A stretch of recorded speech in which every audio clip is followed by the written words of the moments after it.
Previously on Into the Motherlands.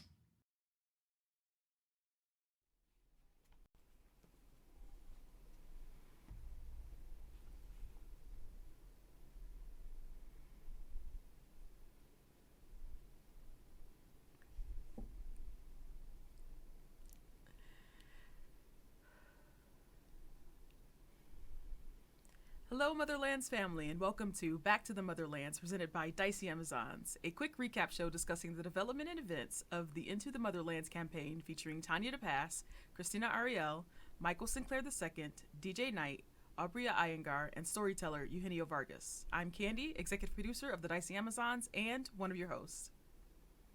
Hi everyone, and I'm Pi, your other host and head producer of Dicey Amazons. Now let's jump into season 3, episode 9. We made it, y'all. We made it to the season finale. So Ilay is navigating the sphere closer to the Ungobo ship that is being pulled into the black hole. Silent 919 has been analyzing all of this data about is she able to survive a black hole? And I'm not gonna lie, she's not really getting great results. And she's like, you know what? We need to vote and bring this to everyone to see what are we gonna do, and whether or not we should actually interfere in what's going on with the Ungobo. Um, the ship is torn. How do you feel at this point coming into this? So, I'm the goody two shoes, so I'm like, they gotta try, right?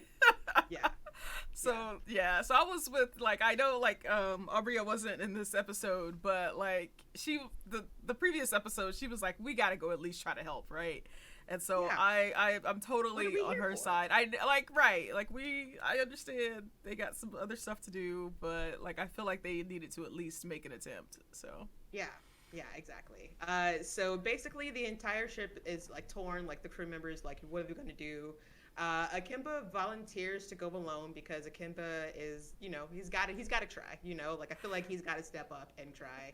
But Invicta says no. Uh, Invicta says, yeah. So basically, Akimba, like, he wants to try. He's got to try to make an attempt. And Silent 919 ends up deciding that, like, it should be her because, like, she has a better chance of surviving. She's an android. And like we get to like an emotional little moment where Sila asks for like a group hug and like gives a motivational speech that is rivaling Roger and Hammerstein.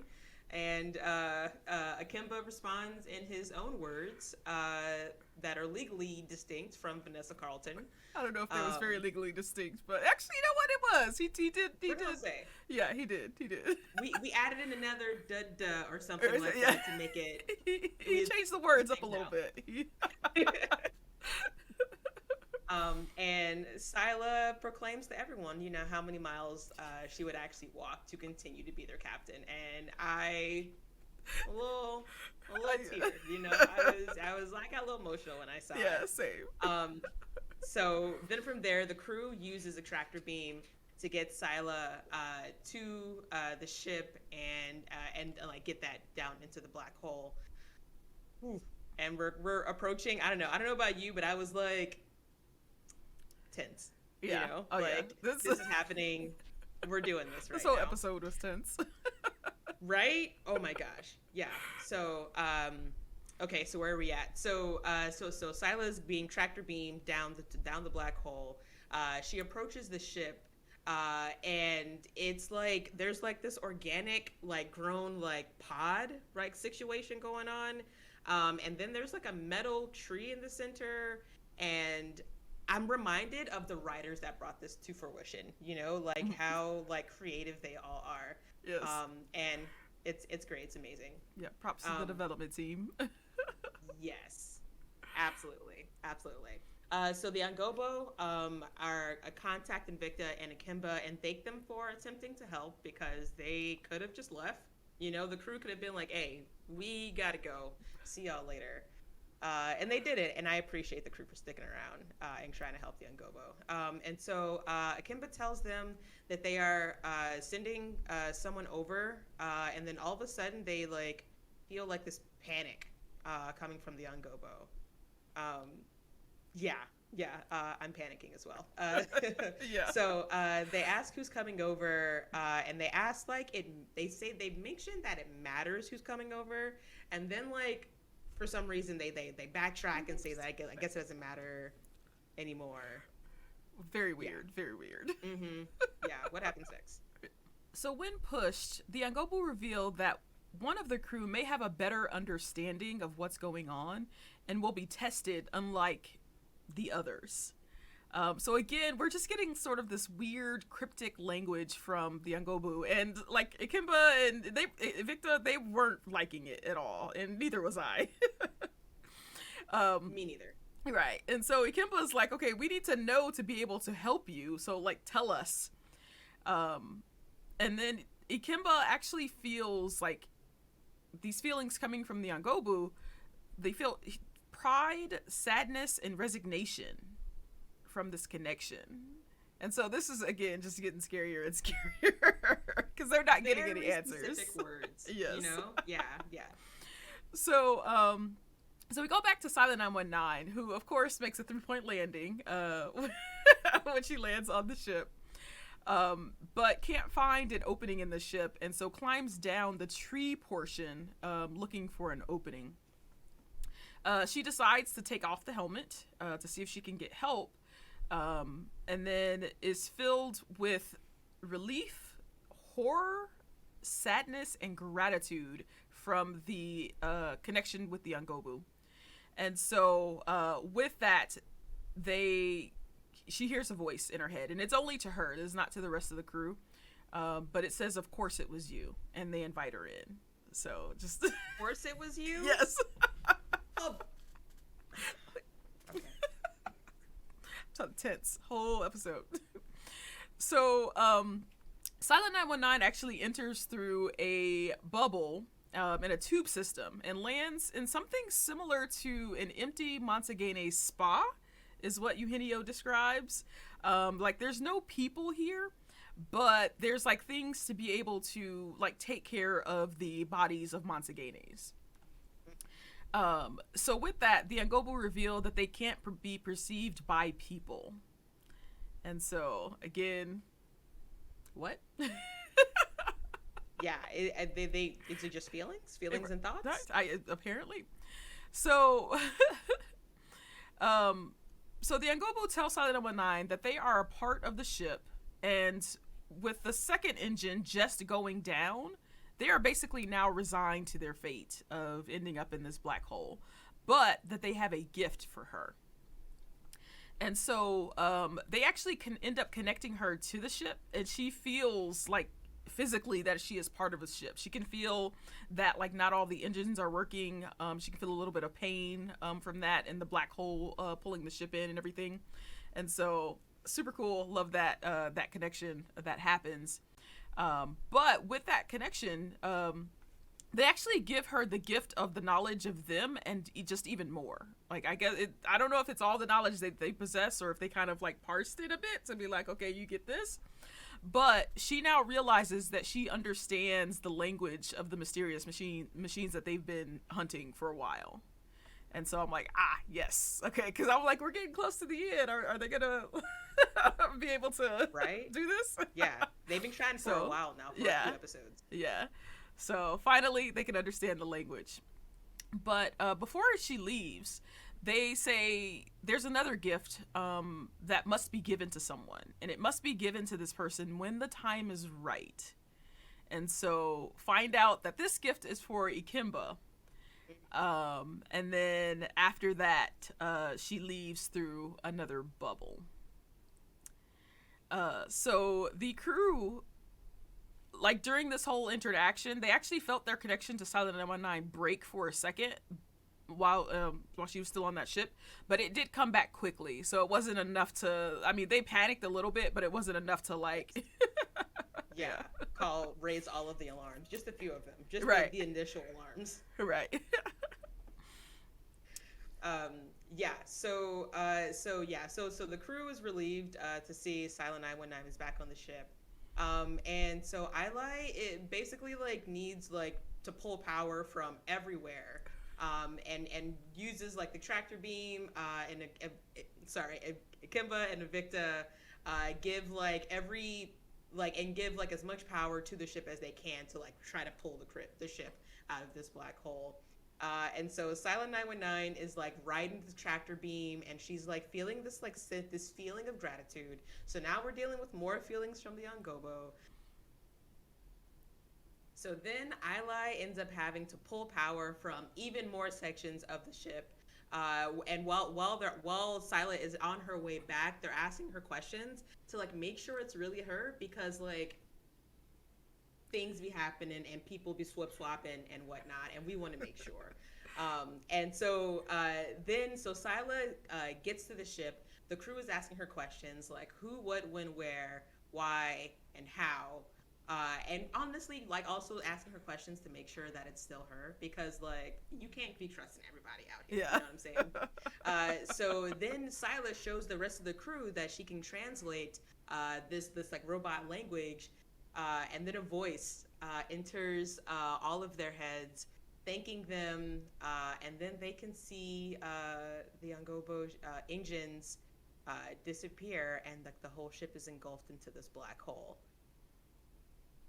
And then the crew leave. Like they have all this knowledge. They just witnessed like this. What is it? All of them? The entire race of this, like these people? I'm not too sure. It sounds like it, based off of what Eugenio described. It sounds like they may have, you know, a lot of information about these people, and that these people either know of the machines they've been hunting down, or that they're somehow connected. Yeah. Right? And so I'm very interested to see how this is going to play out in the next episode. I need answers. Here we go. So speaking of season finale, thank you everyone for tuning in to Back to the Motherland Season 3. Stay tuned for the season finale coming up right after this. And if you want to check out more content from the Dicey Amazons, check us out at twitch.tv/DiceyAmazons. See you next time. Bye. Bye.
Centuries ago, the Malian Emperor Mansa Musa sent his best and brightest scholars, explorers, warriors, and artisans across the great Western Ocean to discover new lands.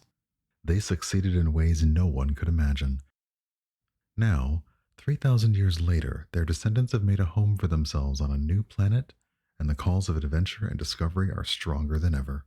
Join creative director Tanya DePass as Invicta, the High and Old Blade Keeper, DJ Knight as Ikemba, the Musalian Biopriest, Michael Sinclair II as Ilay, the Misajai Lightbringer, Christina Ariel as Sila 919, the Monsagene Biopriest, Abria Iyengar as Koseh, the Hyanol Fixer, and Eugenio Vargas as the Storyteller, as they explore new planets, make new friends, and treat everyone they meet luxuriously. Welcome to the Motherlands.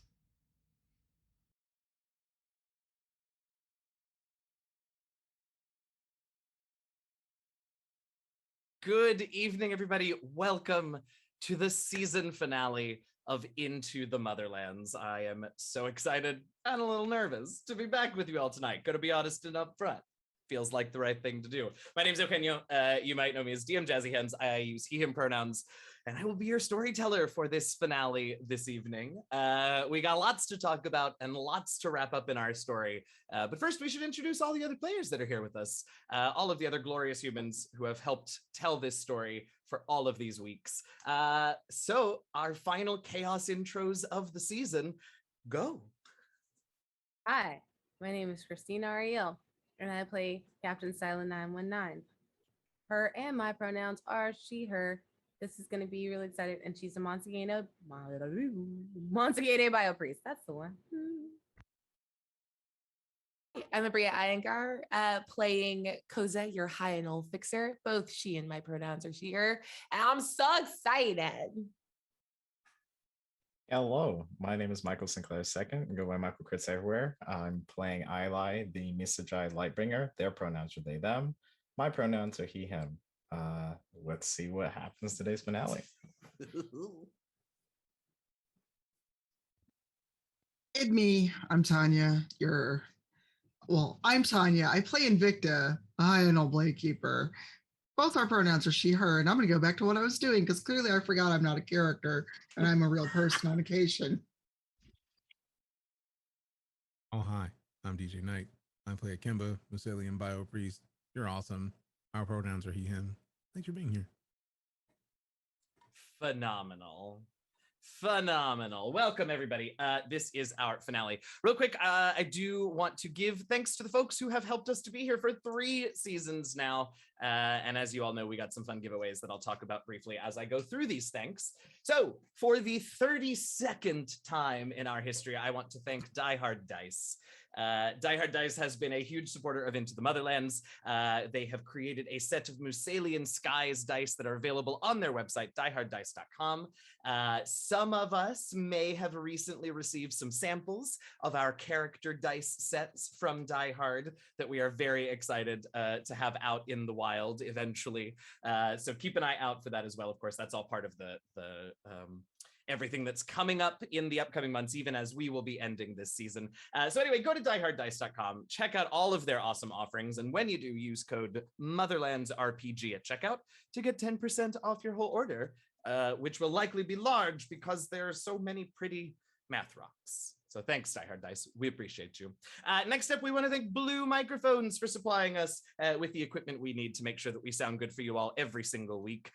You can check out everything that they have available on bluemic.com, and we're very grateful to their support. Blue Microphone adjacent, we do have a special guest sponsor thank you partner for this evening, and that is Logitech. Logitech has decided to help us celebrate our season 3 finale by providing us with some cool swag that we're going to be, well, not swag, I guess, because that's stuff we all get and only 3 people get this. But Logitech has provided 3 G435 headsets that we will be giving away tonight. As always, and with all giveaways, please keep an eye on chat. Mods will let you know how to enter, when to enter, and remind you that you do have to be in the chat when winners are drawn. If your name is drawn and you aren't in chat to reply that you are still there, we will have to draw another their name. So keep an eye on the chat. Mods will take care of you for those giveaways. But thank you to Logitech for celebrating our finale with us. Next up, we have to say an enormous thank you to the folks over at Cortex by Fandom. 3 seasons of using their incredible system to bring the Motherlands to life, and we're so grateful for all of their support and their help and their enthusiasm. You should follow them on the Twitters to get all of the news about their awesome system and everything else they got going on at Fandom. You can follow Fandom at Fandom Tabletop, and to get all the nitty-gritty on Cortex itself, you can follow Cortex RPG on the Twitters. As usual, we will be giving away also some rule books, PDF digital rule books of the Cortex system. I believe we have 3 to give away this evening. So just like with the Logitech giveaway, keep an eye on the chat. Mods will let you know what you need to do. And last but most certainly not least, we have to say an enormous thank you to Twitch for believing in this project and allowing us to be here and encouraging us and making it possible for 3 full seasons, 32 episodes of Into the Motherlands. We do premiere every week exclusively here. We have premiered exclusively here on Twitch every week. And we're so grateful to call this place our home for these past 32 episodes. I really just like that we've done 32 episodes. I think it's funny, so I keep mentioning it. Anyway, that's our thanks for this evening. I hope that many of you were here for the awesome final recap that Dicey Amazons and Fung Fu Pai do for us before the show every evening. If you missed out on that, you can of course see their awesome recaps by checking out the VODs, but we will do our usual little recap here to get things going. Would anyone like to tell us a little bit about what happened last week? No. Yes. I just wanted to say that I do not want to do that. Oh, great. It's good. I'm just continuing the chaos. You requested chaos earlier. I did. So I did. Which is I like, am why DJ. would I do not want to do that. I could do it if we need to. I know Also, Michael keeps the note either, but well, remember, you also had some of us take our headphones off, so that's can't talk true. about what I didn't know. That's true, and I want to make sure that you still don't know. So I'll do it again. It's a nice way to cap off the season. So last week, the crew had approached the black hole and the Angobu ship that was falling into it. The situation did not look good. Knowing so little about the Angobu anyway, and then realizing just how serious the situation was, it became very difficult to imagine a solution that wouldn't cost lives on one or both sides to save the Angobu, if indeed they were even friends and not yet another space ambush, which in your defense, I have done several times to you. It was finally decided that though there was risk, somebody needed to go down there and see if they could help. It was very nearly Ikemba. There was a tense discussion on board, and it was very nearly Ikemba who suited up and headed to the Angobu ship. But in the end, Commander Sila 919, taking the responsibility for her crew, and also taking into account the fact that she is a synthetic being and not soft and squishy and fleshy, decided that it was her job to head down to the Angobu ship and see what aid could be rendered, knowing that return was 50-50 at best. She arrived on the ship, an enormous, strangely organic-looking, sort of tree-shaped ship that had a trunk, a canopy above, not individual leaves, but a shape like a canopy above, roots below, and a ring that surrounded the entire ship. Commander Sila 919 headed to the ship, landed upon it just herself, comms with the ship, with the sphere, and was accepted into the ship. She was brought aboard and spoken to by the Angobu. She was given information and gifts that only she knows, well, she and everyone who is watching know about. She was then, after a brief radio silence with the crew, a brief, rather jarring and frightening radio silence with the crew, she returned. Ilay, using power from various stations around the ship to enhance the tractor beam that was holding on to Sila 919, was able to bring her back aboard the sphere as the Angobu ship finally lost all engine power and fell into the black hole. Upon returning to the ship, one of the gifts that Sila 919 was given was revealed. The Angobu gave her the ability to translate the language of the mysterious machines. And not just the ability to translate it, but the ability to pass that translation on, sort of a translation program that could be uploaded to any of the electronics on board the sphere. So information is now at your fingertips. The comm signal that you've been following lies ahead. I suppose that's about it. Shall we see what's going on the sphere and what happens next? Y'all ready? Yeah. Let's do it. So we'll give this a bit of time. You all can, because almost certainly by this point, with everything going on, it will take a bit of finesse of piloting to do it safely. We'll say that you all have piloted away from any danger that the black hole posed. You were far enough away that the ship remained outside of the event horizon to begin with. Have you seen Ilay? They're all finesse. What are you talking about? That's what I mean, is that it's a beautiful thing that Ilay does. Okay. That's why I'm not making you roll for it. I know they're capable. And you have left that behind to continue following this comm signal. But from there, it's up to you all. What's happening on board?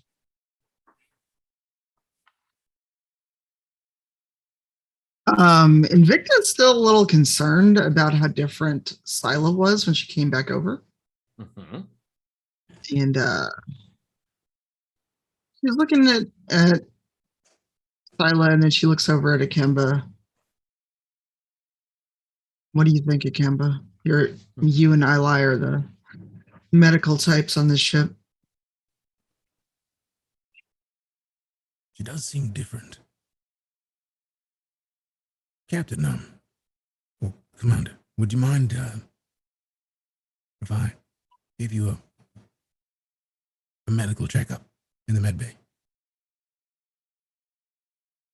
Sila just kind of stares at Ikemba a little bit, kind of almost as if she's analyzing him, looking through him.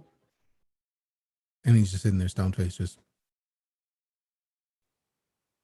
In case you're curious, I'm not trying to offend or anything, just you seem different after going to the other ship. I want to make sure that they've done nothing to you.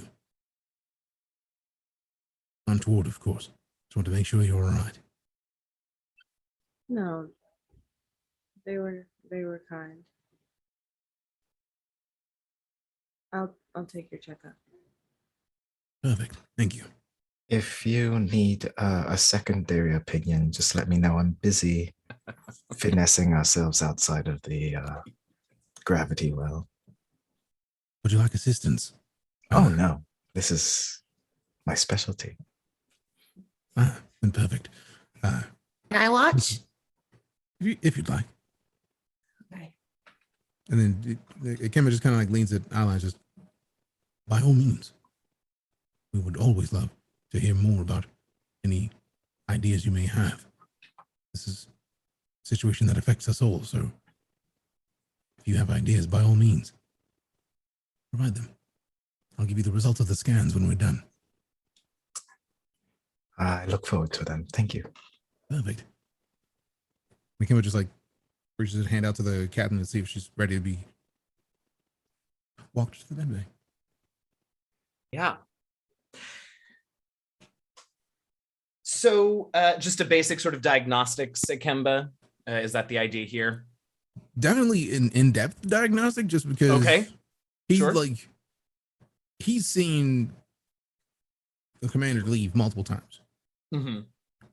He was out when they fought the weird things in the first place, and they came back, and he's seen her leave and come back multiple times, but like not like this. Mm-hmm. She's different, Sure. and he doesn't know what's going on, so he's just gonna. Sure. Like, plus, I don't think he's done a deep diagnostic on anyone on the ship with a new med bay, and he's excited about it anyways because he's been wanting to use it regardless. It's like it's the med bay I get to do a deep diagnostic outside of Koseh, but Koseh had blatantly obvious things that needed to be fixed. So with this, it's like, all right, this is not a normal situation.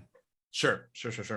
Yeah, so you can head down there. You'll recall that 20% of the med bay is currently non-operational since part of the power there was used for the tractor beam, but certainly, diagnostic tools and all that sorts of things are available to you. How much, and this is sort of a question, I guess, of Ikemba in general, how much of this sort of diagnostic check is medbay equipment, and how much is your reading code as a biopriest?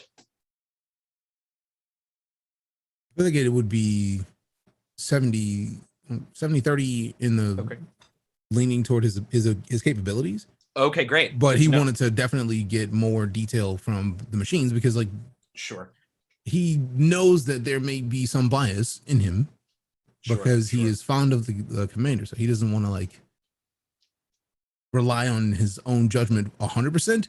He's just trying to see if the machines might say something differently, and also he's got on his heads-up display that he had that still has the Koseh message in the bottom right hand corner of it, so it's just still there, and he just hasn't cleared it. Perfect.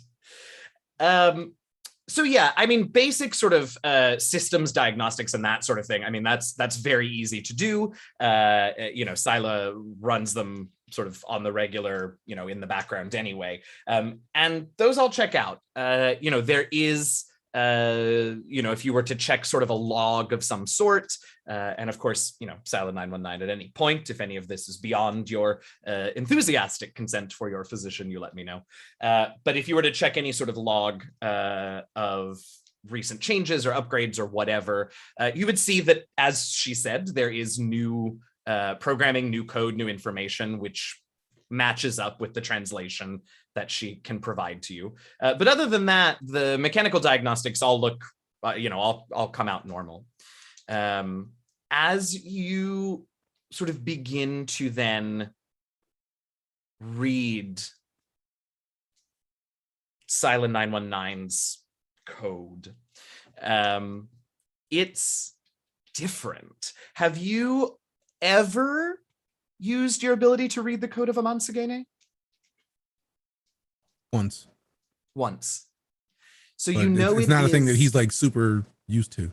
Yeah. So you're ready for it, but it's always such a surprise because there is sort of that in most organic code, there is an element of chaos, right? There is that sort of disorder of the universe built in, and you as a biopriest can make sense of that and can use that, but it's that chaos is just part of life. But for Amansagene, it's different. It is so clean and so organized, and the chaos and the tangles of code reside for them often, not always, but often only in the portion of their being where emotional programming has been added.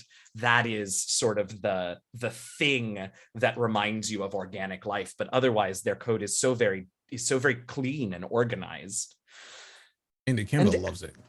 Yeah. Oh yeah. He for sure. Loves it. Like, this is perfection. Like, and he's like, how is this also perfect? I love this every time. And it's only been twice, but he loves it every time. Absolutely. And so that is always a bit of a surprise.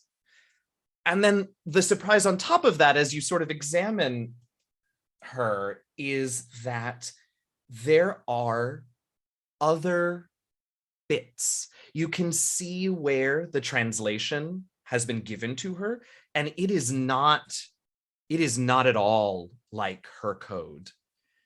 It is an organic piece of something that has been given to her. But it does appear, as far as you're able to tell, to be exactly what she said it was. Will you, evens or odds, Ikemba? Evens. You do find in her hand a little tiny trace of that strange organic code, like a single command. And you can't really make any sense of it because it is just a single bit. and doesn't seem connected to anything else. It doesn't seem like it's, inhibiting or enhancing or doing really anything, but it's noticeable because it's different. And you find that in her hand. Other than that, she seems perfectly fine. He just looks and, well, Commander, everything seems fine, but I do have a question for you. Did you touch anything different from normal while you were over there? Lila sits up. She turns her head to Ikemba, stares him in the eye, and she grabs his hand with her left, and she takes the orb that's in her right hand and she connects their hands and says, Suo.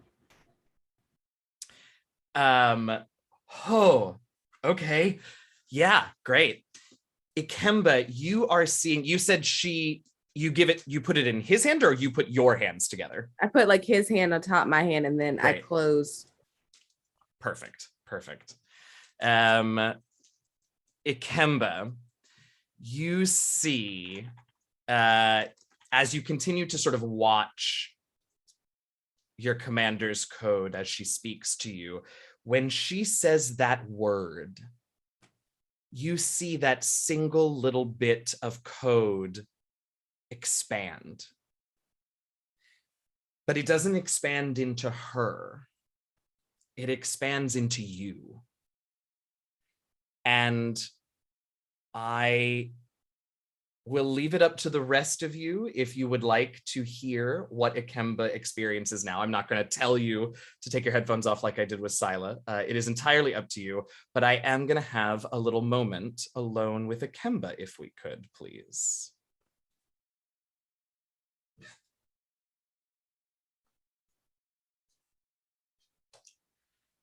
Ikemba, you see this code just blossom into you, and then it's sort of lost from your vision for a moment, but you can almost, because you are tuned into the universal code, you can feel it sort of coursing through you, and you begin to experience something, a vision, but more than that, because the sounds and the smells and the tactile sensations are all there. You find yourself on a vessel, a sea vessel. And as you look around, you can see that this vessel is made entirely of some sort of wood, some sort of plant matter. And you look around and you see that you are out in the middle of a vast body of water. And there are other of these vessels around you, several others, and all of them are crewed by Musalians. You see no Hyanol, you see no Mansagene. They're all crewed by Musalians. And you feel, though you don't entirely understand why, you feel excitement. And then the scene changes. And you see a storm. You're still on the vessel, but there is lightning and thunder and wind and rain and waves that splash over the sides of the ship and onto the deck. And you see your fellow Musalians around you working to save these ships from this storm, but beginning to panic. And you feel that panic too. And then there's another shift. And you know it's just moments later, but all of the other ships, all of the other vessels around you have vanished. They are lost in the storm. But you can see ahead what looks like a small but large enough for your vessel cave. The open mouth leading into darkness. Who knows what's in there, but it's shelter. And you just catch out of the corner of your ear what sounds like a drum beat. And you know that that is what the vessels of this fleet use to communicate, and it seems to be coming from this cave, so perhaps that's where the rest of your fleet is. So you head that way. And as you pass through the mouth of the cave, all of the other Musalians on board with you are hyper-focused on navigating this ship into the cave, but you see something, just barely. You turn, and flying away so fast that you only get the briefest glimpse, and you're not even sure if your impression of it is accurate, but something big, trailing what look like roots, flies off out of the atmosphere, out of sight, just as the ship passes through and into the cave. And then nothing. Darkness.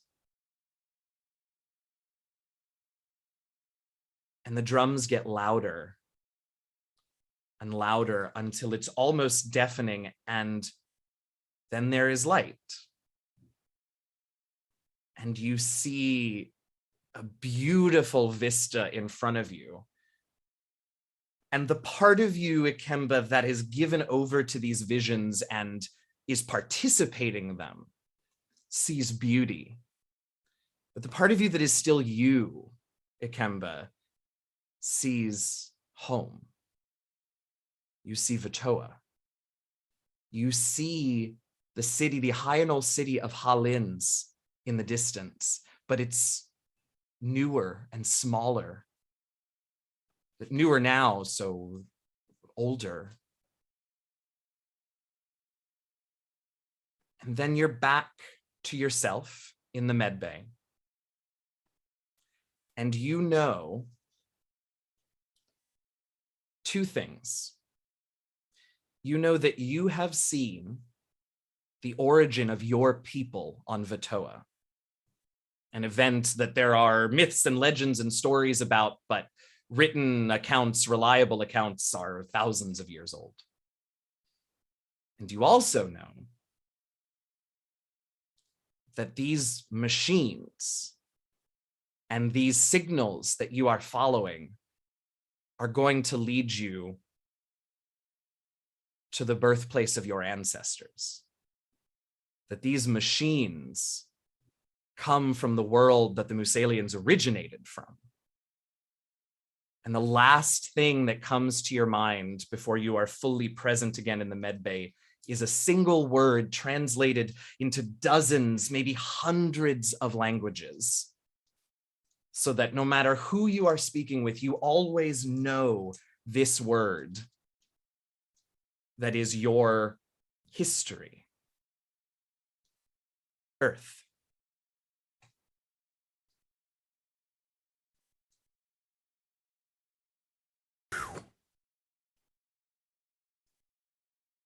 And as you return to the med lab, you realize that the Angobu gave you one final gift.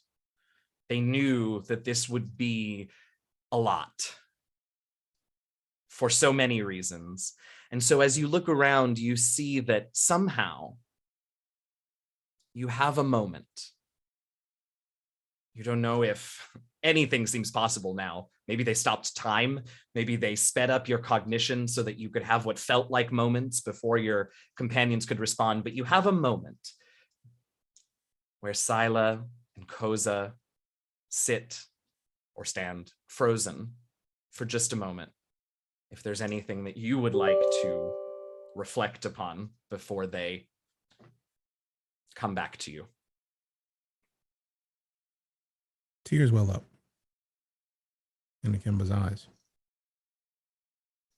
And don't quite fall yet. But the awe of what he just experienced, the awe of what he just saw is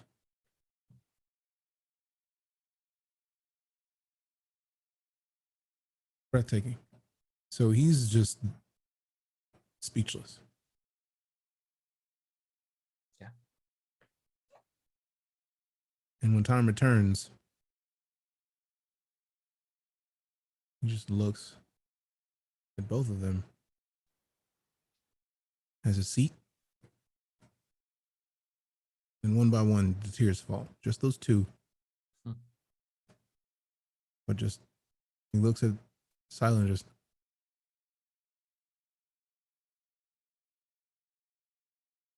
you had all of this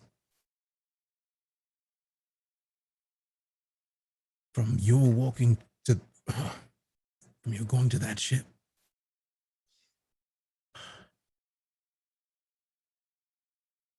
And in that instant, Koseh and Sila 919 return.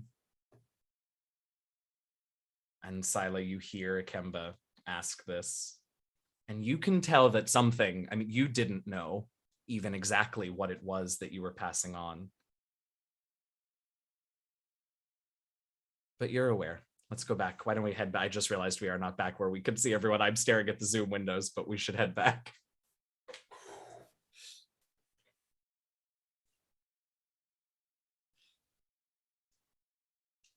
So, Silent Koseh, you can tell that something has happened to Ikemba, but for all that you could tell, it took a second, 2 seconds. Nothing visually happened. So Koseh's just still sort of watching and doesn't really see any difference. And Yeah, is for the fact that basically he's sitting. sitting on her hands, like trying not to be nosy. Kim is just stunned. Is everyone okay? Hope so.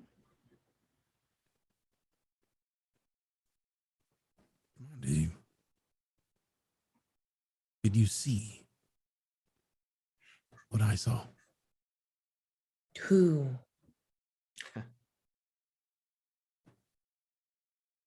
Who doesn't Are do you asking? justice? It's Hold on. You're acting weird too. Hold on. Don't touch hands again. And I'm gonna leave and go get both Ilay and Invicta immediately. Yeah, excellent. Now, Ilay, you're a ways out from the gravity well of the black hole. Do you feel okay allowing the autopilot to finesse the ship from here on out? We'll let it slide. We'll let the ship auto finesse for me. And Invicta, what were you up to in the bridge area while this was happening? Just monitoring all of our comms, see if anything else popped up, and also just kind of ready to be like, do you need help? Are you okay? Are we clear of this black hole? Because I don't want to die. Yeah. But also still like kind of flicking an ear to see if she can hear anything on the all call, and she doesn't. So because she's concerned about something. This isn't just her being super cautious. She's just like, she's acting weird, and now they've been gone a while. I don't like this. Sure. So Koseh comes to find the two of you in the bridge. Look, okay, here's the thing. They touched, they did a hand, there was a word, I forgot the word, and now they're both weird. So don't touch them, but I need assistance. I'm sorry, what? Succinct description, actually. there was a diagnostic and I didn't look, but I wanted to look, and then and then a hand thing, and then Ikemba looked away for a second, and like a puff of breeze went through his hair. It looked really cool, but now he's being weird too. And I didn't want to do anything without talking to you. Please come help, but don't touch. Okay. Can I just look at Ilay like? I guess. I feel like I described that as well as it could be described. I'll show you the footage. And she literally opens her tablet and shows like the camera footage. Like, is this not what I described? It is, but that was like a millisecond. Yeah. But now look at me looking at Ikemba and look how he's like so chill, but like bad chill. I will be there momentarily. I'm just gonna put my spacesuit on before I go into the med bay. That's a great idea.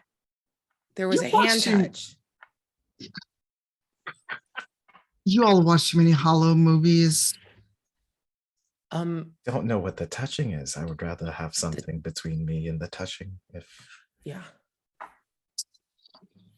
Sure, yeah. Mitch is just like, let's go. You gotta put on gloves. I'm covered in fur. So am I, but we got little pads. There are gloves in the med bay. I don't keep Right. gloves up here. Here's the thing. If they're getting like corrupted or whatever, if it happens to you, I don't let it happen to you, okay? Oh. Sure. Koseh like goes and like grabs her by the shoulders. No, I'm serious. I don't know what that is. And I don't know how to fix it yet. Please don't let it happen to you. Okay. Oh. I'm sorry for touching you. Oh, hands. And she's gonna run off and go get like the heaviest Yeah. gloves she can find. Just like hands up in the air so you don't touch anything Yeah. on the way. 100%. I love it. I love And it. Invicta's just like, okay, this is weird. And depending on where she passes on the way from the bridge, the med bay, she can stop in her quarters, I guess, Sure. and get like the gloves she normally wears when she's working on electronics because they're good sure. gloves. Yeah, and you'll recall that also some of the power from your quarters was rerouted to the tractor beam, so you sort of get there and have to feel around because the lights. I'm a are cat. out, I but- can see in the dark. Oh, there you go. Right, of course. So yeah, absolutely. And everyone can gather now at the med bay, suited, gloved, however it is that you wanted to be. So yeah, that's where you all are. I'm just gonna go up to Ikemba and kind of kneel down in front of him, and before I touch him, I just look up at him. May I? Of course. No touching! I'm wearing gloves, Very cute. and he's my friend. We're all friends. So Invicta just gently like takes his hands and looks into his eyes. One thing. Koseh's just freaking out in the background. Please continue to do this. And she just stares into his eyes. She's like, do you trust me? Always. Well, I've never seen you like this. I'm afraid. What happened? I'm not afraid in the slightest. To phrase it, it's more. He just looks at Sila and just, did you experience what I experienced? I wasn't aware of what, as they called it, your gift was. I just know that they showed me a lot of things. As if they were imparting their knowledge. They didn't need to be saved. They needed to save the knowledge. And you carried the message. Thank you. He just looks at the room and just, I don't know how to say this.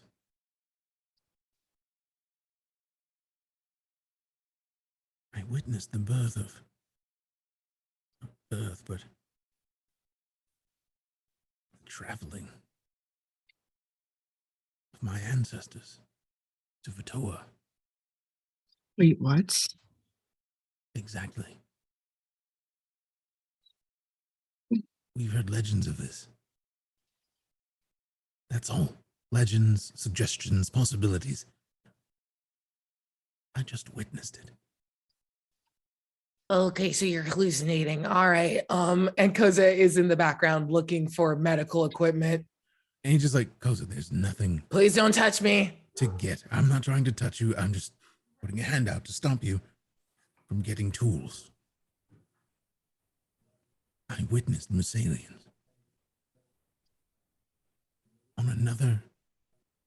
in another place.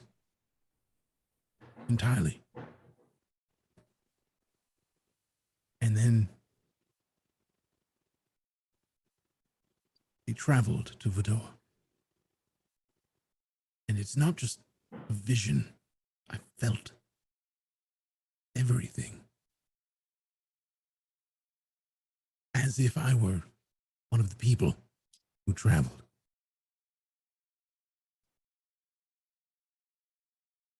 So my silence isn't pain. It's not a negative thing. It's just awe. It's acknowledging something that I've been curious about as far back as I can remember. Vutoa is all I've known as home. But this is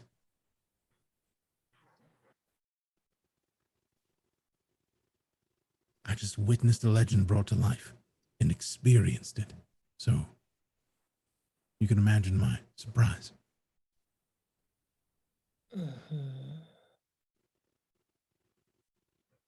Koseh is doing a very poor job of trying to school her like face to be like, yeah, that's a normal thing that happens and is a thing that you can do.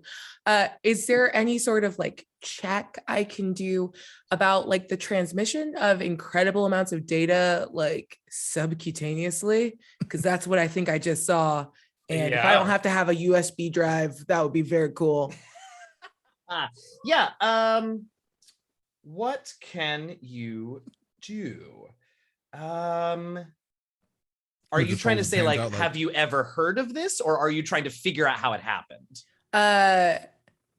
First one, then the other. Like, okay, you definitely have never heard of this. Yeah. As a thing. If you wanted to figure out how it happened, that is a thing that you could certainly spend time doing. You probably would need some diagnostic info from your commander and maybe I say this knowing that it's a terrible thing to put into the universe, but maybe, you know, some samples from Ikemba. So here's the thing. Yeah, she's going into this like spin up because she doesn't know how to like emotionally engage with this like tremendous moment, and she's completely opting out. If I can figure it out, I don't have to like understand it or feel it. Cool. So yeah, I think she has that errant thought of like samples make data better, but now she's firmly in her like no touchy mode. And I want to go back and look at the reports that Ikemba was looking at when we've established I've already hacked like whatever his display was. So I should be able to see it. I think she was just trying to be respectful and not look before. Oh, I see. Yeah, so I mean, yeah. So I think you then are able to see with an engineer's understanding versus a biopriest understanding, right? But you're able to see that thing that is so different in whatever Ikemba was looking at in Sila's hand that you notice it is something that is obviously what he was looking at, but what it is, and you watch as it moves, this literal thing that is part of the fabric of Sila 919 move into Ikemba's hand, and you can sort of see you can sort of see, and you know Koseh's clever, so if you sort of timed out what you're seeing through the heads up display and what the video cameras in the room collected, right? You can see just the briefest little flash. Flash is not right. Ripple, maybe? Sort of travel its way through up Ikemba's arm and sort of into him. But nothing that you, sorry, I just want to say, but nothing because it's you, nothing that you see. This is very clearly, based on what Ikemba said, a data transfer, but it looks, nothing about the process is like anything you have ever seen, mechanically speaking, technologically speaking. It is so weirdly organic looking.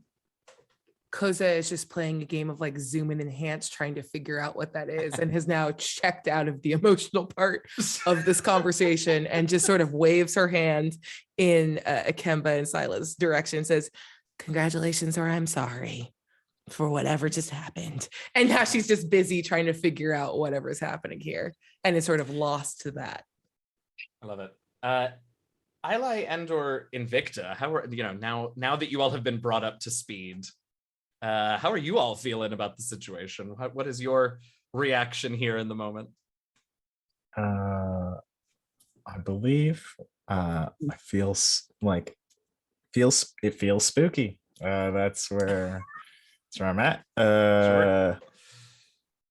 Because I already had like a thing where they were brought back to like their childhood relatively Right. just from having them kind of be present in their mind. So it sounds great, but I don't know necessarily. I guess standoffish. Sure. Okay. I'm still just like observing. I will take my helmet off at this moment, though. At least that part. So, and I'll just set it to the side. All right. Invicta, anything? I stand up and I just gently pat Ikemba's hand. And I'm worried when I see the tear tracks, but with everyone staring at us, I would feel awkward.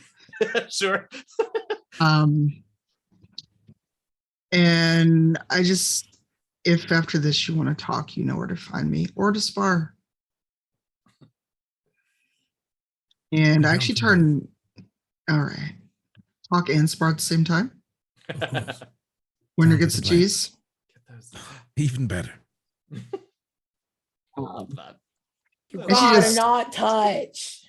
And she just gives him a gentle pat, but still wearing her gloves. But then she turns to Scylla and approaches slowly. And just looks her deep in the eyes. I don't know what Ikemba saw, but I'm worried for you. I'm worried for both of you. I don't really think there's anything to worry about. I think there's so much to worry about. Gifts.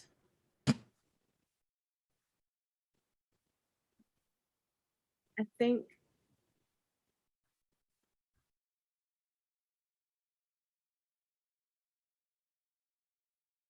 they were trying to tell us something. When I got to the ship, they said they knew that I would come. But it had always been Ikemba that they needed.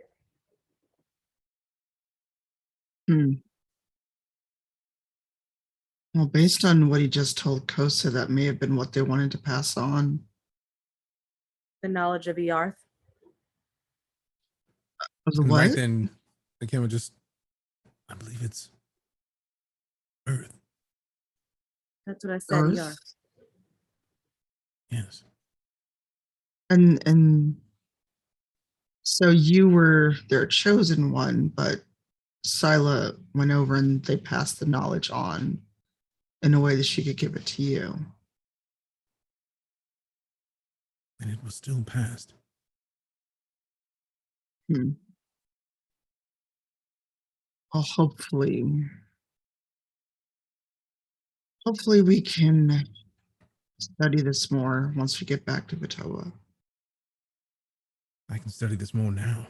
And then he just like walks over to the scanning of the med bay. And of course, since it's 20% less power in here, the lights are just like super dim. All of this has been like mood lighting. Yeah. It's been like a candlelight dinner this entire time. And For Ikemba's sure. just like completely cool with it because it's not super bright in here, but like it's not the typical hospital like super bright lighting. It's just definitely like, all right, it's nice and chill in here right now. It's kind of chill. Yeah. He just like steps into the pod that they have as the focal point of the med bay. And like just this was made for the original source of this. Also, out of character to the DM, please let me like give a little bit more background to this specific device. Yes, if that's please. cool with you. All right, cool. Yes, of course it is. Of course it is. Like he's sitting in it and he's just one of the reasons this device was created the way that it is because if the last surviving member of the crew were to sit in this seat, it would keep them alive. But the key is, it allows you to scan yourself to ensure that you understand what's going on inside of your body. With my capabilities, I get a little bit more detail. It was designed by biopriests for biopriests. So I can scan myself for whatever I need to scan for, and I will just order the deepest scan possible. It will scan every system of my body. It will go down to the molecular level to ensure that I am fine and I am me. And he just types it in. No, don't touch. You don't want me to scan myself to ensure that I'm not. Look, whatever you've got going on that was like a hand clap that went between people, please don't. There could, whatever, it doesn't seem bad yet, but what if you put it inside my ship? Your ship? You mean our ship? Our ship. The ship. Well, I don't know what this is yet. The med bay is cordoned off from the entire ship. It is on its own circuit. If it gets into the systems here, it will remain only in the systems here. Closed circuits only make sense when computers can't hand clap and give information. She is just sweating now. This is new. This is different. I can't. It's not that I don't trust you or whatever's happened. You seem very calm, and at first blush, it doesn't seem bad. But the implications of this outside of whatever you've learned is staggering. This is not a little thing. This is a massive leap forward in technology. And I just urge caution, please. I understand your concern, Koseh. Please understand that I am also as intrigued by this as you are. I was touched by our commander. Yeah. That's happened many times previously. Yeah. This time, I was given knowledge and experience of my ancestors. Of course, the wheels are turning in here as well. Believe me, the only understanding that I know outside of my abilities is by getting an outside source to give me more information about myself. Because scientifically, if I were to be made different, I could not be a reliable source of anything. This pod was made to shelter a person from anything, keep them alive, and give all meaningful data to them and someone outside of the pod. That's why this has 2 screens. So, you want more information. I want more information. With this being a spherical ship, it perfectly makes sense as to why this room would be a sphere as well. It needs to float freely, separately. You may not understand it, but there's a grav system in place around this room. Oh. There are magnets I'm going to holding it in ignore, place. I know you're experiencing a whole thing, but never I'm ever say giving I you don't background on understand this something room. about the ship again. I didn't Thank suggest you. it. You didn't. I'm saying this because there are everyone in here. Okay. You understand as much about this ship as I do. Okay. But Okay, keep for going. your fears, we are magnetically in place. The only thing keeping this in place is the electricity. Those are the anchors to the rest of the ship. Okay. You understand this as much as I do. The No, only I get only it. I'm not information going to we not can look like retrieve- this. This is just You're- my face from now on. I So understand. do what you need to do. But And thank right you. when she says do what you need to do, he presses the button to begin the scene. Yes. And as it Oh, as it wait a hits second. close and oh yeah, go ahead. Ikemba, do you have your sword on you? Your blade? It's on his hip. Yeah. Would Invicta like him to hand her the blade? She holds her hand out. She's like, if you're not you when you open that pod, do I have permission to do what I need to do? Whoa, we got to killing so fast. Only if No, I'm Only not if it- I disagreeing. imagine that I will be me, but in case you're worried, he takes off his blade. He looks around and like sees like a medical towel and just like wraps it in the towel and just, I'll put this here. If you're going to finish me, please let it be that. well, I was holding my hand out, but okay. No, I prefer this. Thank you. And that right there is why I wrapped it in a towel and placed it on the table. Because his ears are flat and she's whimpering a little bit. I had the feeling Koseh would not like if I handed you anything, which is why I touched the pond. I'm hoping no one else touches the pond. And then right then he presses the button to begin the scan. All right. Are the results visible to everyone or just you? Oh yeah, he's got one side of the screen that's to him. Yeah. And it's like a foldable, like not two, like a one screen, but it's like two screens. Right. Like so, he folded it out so like they could see the results in real time. This is advanced ship. We have at least 2 screens everywhere. Okay? Yeah. We're not single screening. Okay. It was more about whether he wanted you all to have access to the diagnostic. No, he wanted them to see immediately. Like, as far as the Ikemba is concerned, two monitors. This is a gift. Yeah, totally. This is not a thing to be feared. Yeah. And the only way that he knows how to pass that on to the crew is with data, specifically Koseh. Yeah. Because he knows Koseh will listen to data more than she listens to anything. So he's like, let's get the data out there so that not only does he know that he's fine, but everyone knows that he's fine. So they're not worried the entire time as we move around, like let's tiptoe around Ikemba. He doesn't want that, but he wants them to have all the information that he has. Yeah. And so the scan begins, and it's layers, physically, externally, all clear, right? Physical sort of internal processes, right? Like circulatory system working fine, digestive system, limbic system, all of the things working just fine. It isn't until the scan, and you said you were going deep, so we're going deep. Oh, yeah. It isn't until the scan gets down to a genetic level that, let's say, surprises pop up. You are still very much Musalian, Ikemba, but there are parts of your genetic code that have been switched on. But what's weird is that as far as this diagnostic tool, which is a very advanced diagnostic tool, as far as it can tell, the bits of your genes that have been activated or changed are kind of almost random seeming. But whatever it is, these bits are,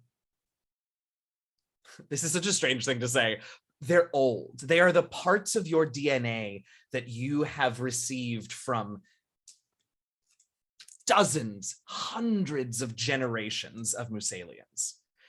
And for anyone who was really actually paying attention to what you told them you saw, it's clear that these are those pieces of your ancestors that are still with you, and in a way that defies even the advanced science of Vutoa, at least at this point in time.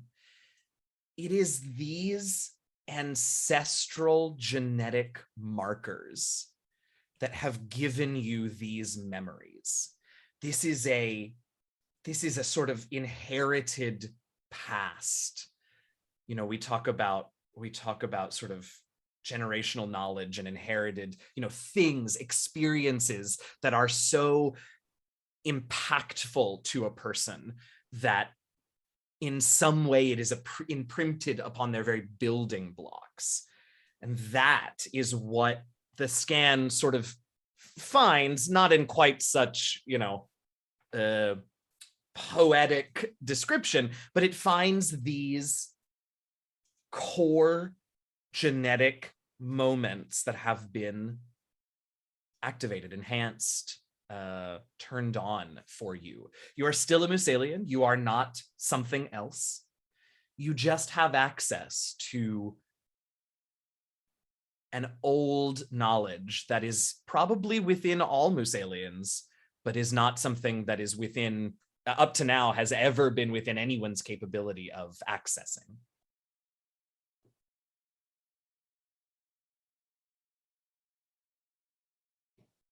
So they've turned on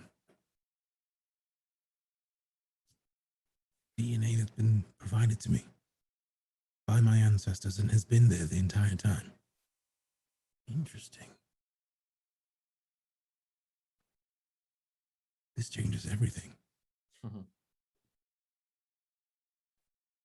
You understand the potential of turning on the gifts that were passed down from generations. So this, if this scan is correct, these aren't just memories.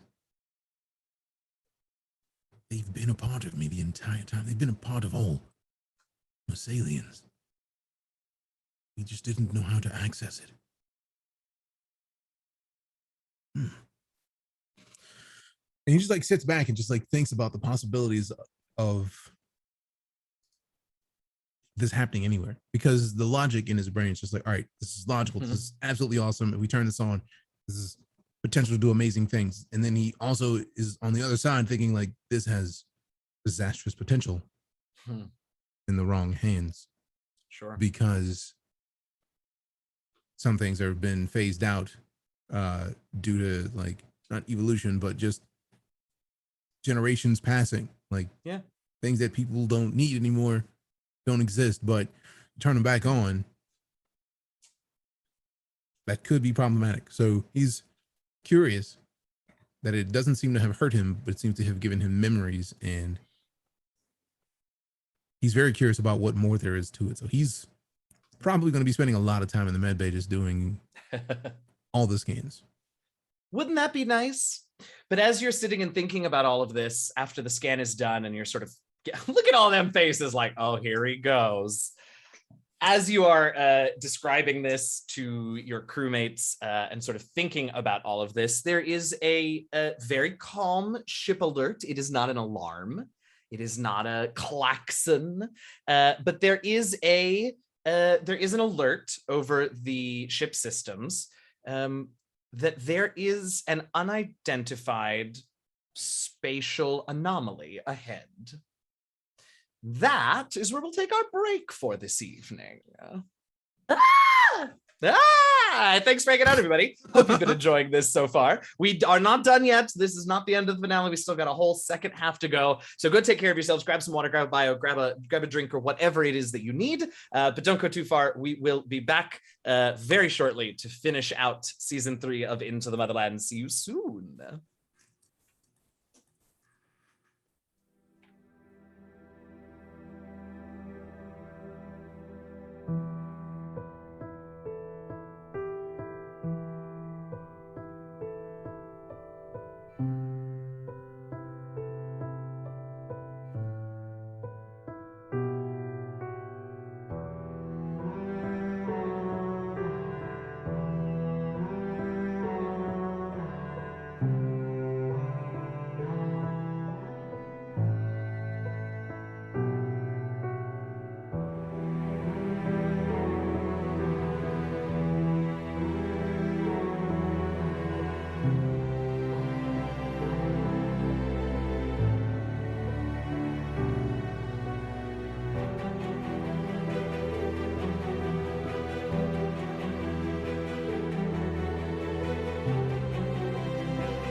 Welcome back to the second half of our finale of season 3 of Into the Motherlands. Thank you all so much for hanging out. I am very excited to see where things go. We ended with Ikemba having had quite the experience, getting a bit of diagnostics, finding out a little bit about what he just experienced and seeing the crew reacting to it. But because it's me and I'm evil, there's a complication, so let's see how we're going to respond. Now, I will say, I will remind you all that the alert from the ship was simply that there was a spatial anomaly ahead. It's not a warning, it's not a danger alarm, so it's, you know, it's not like they've detected a gun that's opening fire upon you. It's just, hey, something weird's up ahead. But you all are in the midst of sort of also talking with Ikemba and addressing this and figuring out how you want to respond to what Ikemba has just revealed to you all. So what's up?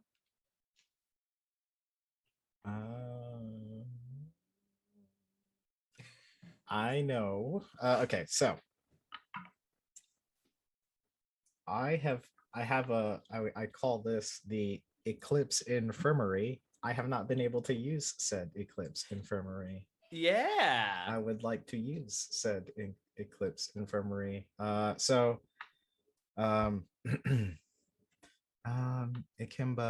I know that you've done your scans and your diagnostics. I would also like to conduct some sort of study or look over if that is something that you feel is okay or appropriate. Of course. Go right ahead. Sure. No touching! You've established that me out of anyone will not be touching. Yeah, I was gonna say. Please continue to tell yourself to stop touching things if you'd like, but all right. Ikemba, do you want to follow me to the now do you know the name of this place? The Eclipse Infirmary? Of course. So ideally I picked a place in the ship where I can get visual to like space. Yeah, right, exactly. Are we in some sort of star system at the moment? So as you're heading there, you know, you would obviously be checking that out because that's important for the work that you are about to do. And almost. So the nearest star system is not to the outer sort of reaches of the system is not too far ahead, but it's beyond whatever that spatial anomaly that the ship warned you about is. So you could be there shortly, but you would have to sort of deal with that in whatever way it needs to be dealt with. You can never take time off from finessing. Apparently, it'll have to wait. So the other alternative, though, is that, you know, it's different, but you can get power from more distant starlight. It just is sort of a different ability set, and you know, it's obviously better if you have an active sun for this sort of work, but it's up to you. I would like an active sun. So all right. Ikemba, we should probably get to that notification or alarm. So Just this will have to pinging. hold. I'm gonna make my way to the navigation. Yeah. All right. And Ikemba follows, but like as they're walking, he just kind of says, I understand that I'm still a bit floored by what I saw.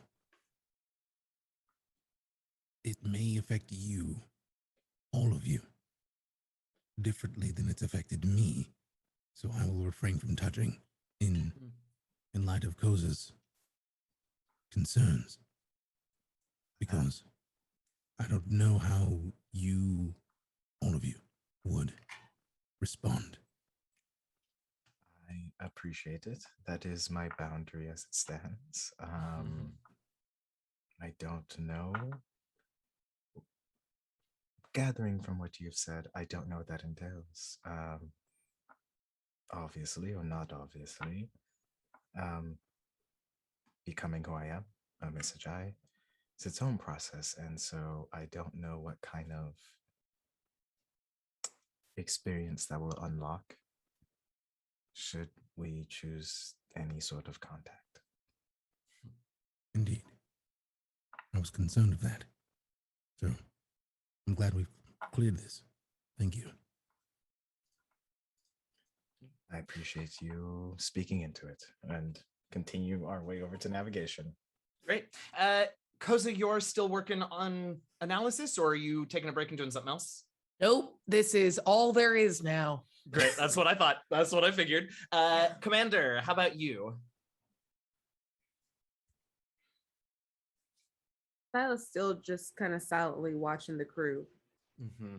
because she knows that part of her feels that since this gift was bestowed, then it was given to help them in some way, or they're going to need that help. So she's kind of on alert of what may come. Mm-hmm.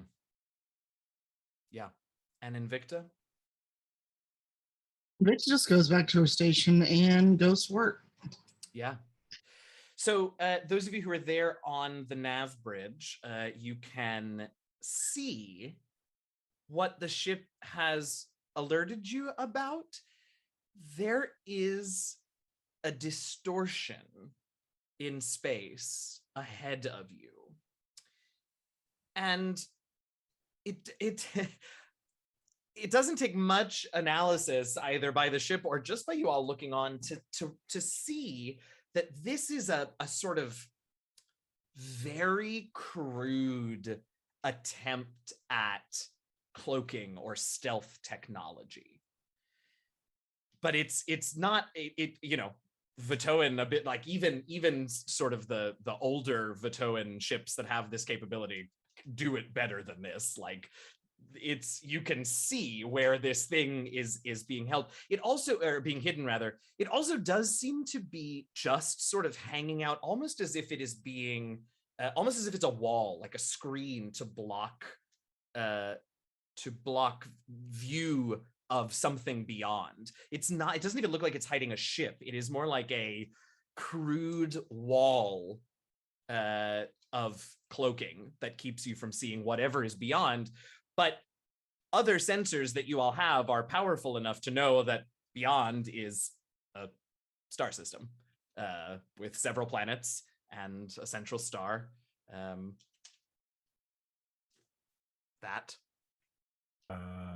I guess we will maneuver circumvent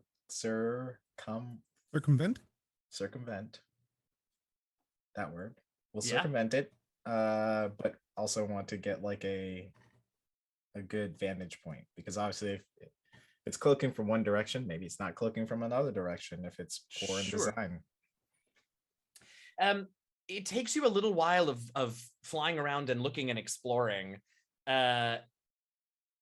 because it's there's a lot of it, and it does sort of cover, in the 3 dimensions in a lot of ways, but it's piecemeal. So there are places that you can find where maybe the sphere can't fit through, but at least some sensors can get a clear picture of what's beyond. And eventually you're able to find a place where the sphere will be able to pass without coming into contact with whatever this is, if that's a concern. And in that moment, the ship is able to get sort of a much clearer view of the system beyond, and it is full of ships. There is a fleet of ships spread throughout this system. Thinner concentration here at the outside of the bounds of the planet system here. and much closer, or much denser, as far as you can tell, the closer you get to the third planet from the star. I will dramatically pivot in my chair. Commando, what? I don't. How should we continue?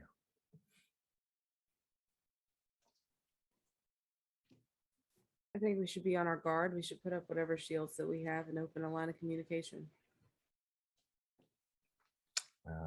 Sounds very well. I'll look over to Ikemba because I don't know if I control the shields. I don't think I do. I drive. I finesse. So I'll go back to that. Yes. And but I can't do the comms thing, so I'll link up the comms thing.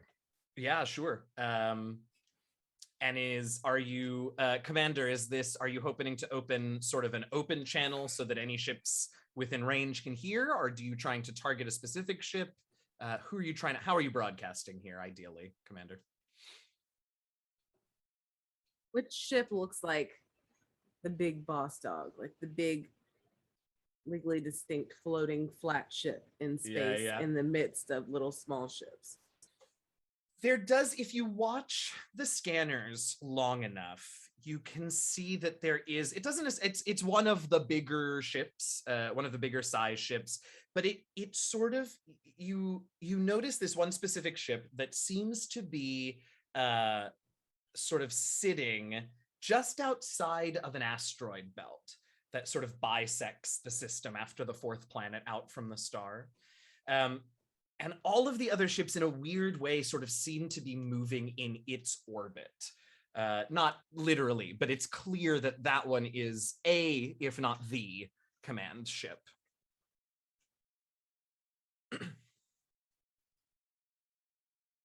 Hello, this is Commander Silent 919 of the Sphere. Making contact.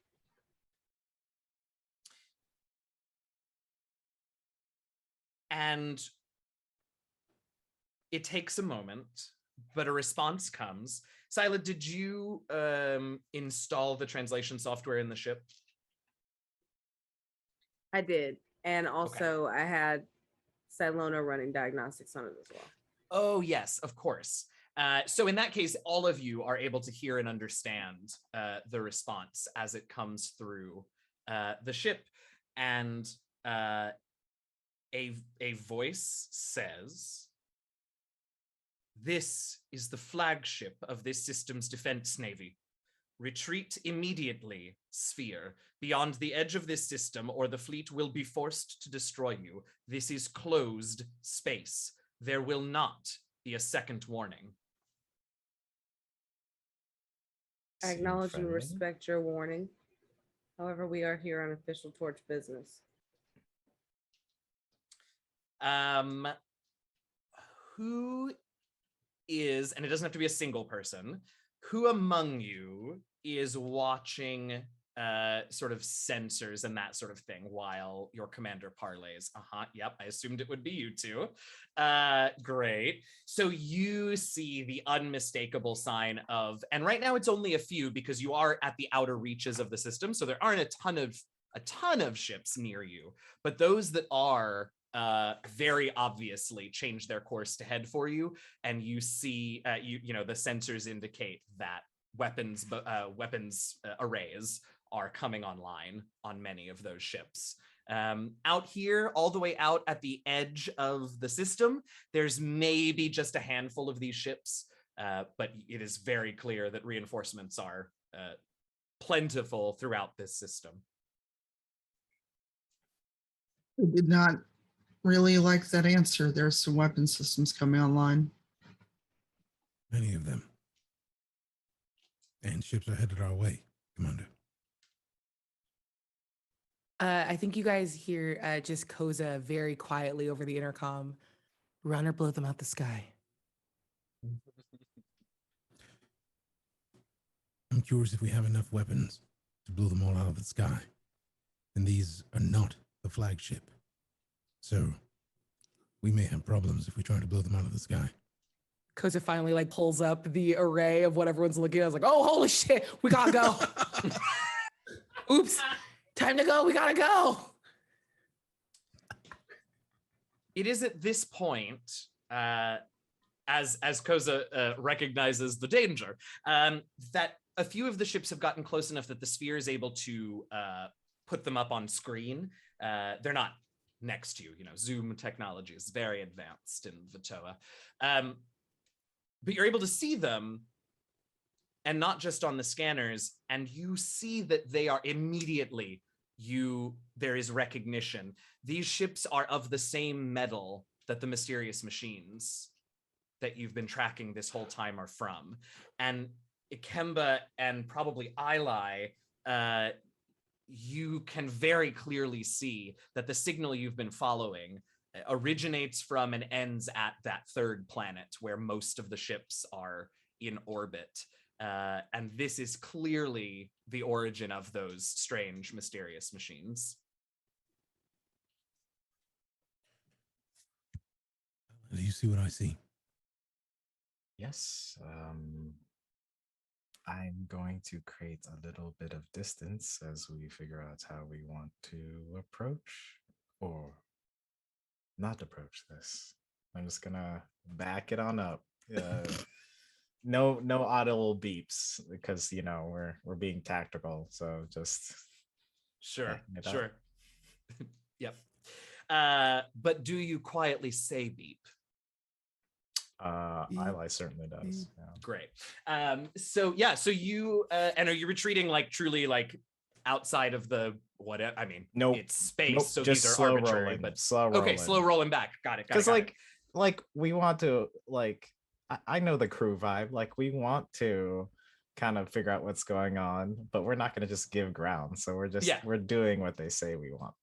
I love it. So yeah, you back up. The ships that are headed your way, seeing that you have begun to pull back, they continue their approach, but they basically at this point they just match your speed and keep the my window's not that big and keep the sort of same distance following you towards the edge of the system.